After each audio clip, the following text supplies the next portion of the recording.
Ketika di dunia nak ada yang haram, cek.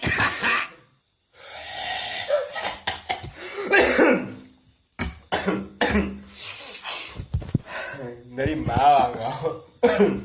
Dia makan gulai babi tadi bilang.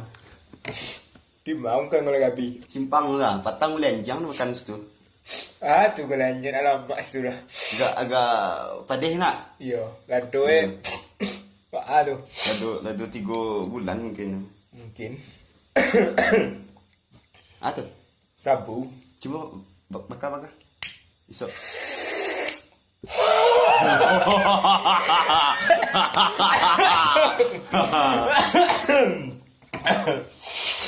Mati deh nak. Wih. Pak Kade wah. Oi Pak Kade. Nah ya. Sabu Pak Kade. Sabu Pak Kade. Lala tadi situ. Dari mana Pak Kade kau? Nah, itu beli. Aduh. Pak Kade. Paling geram dia di masa malam jadinya. Cie, di Malaysia kan dia cie ampek mali ya. Lama mana Dia Pak kau Kade mah? tiga, kalau kan dengan cik bawa sedih semoto jadi.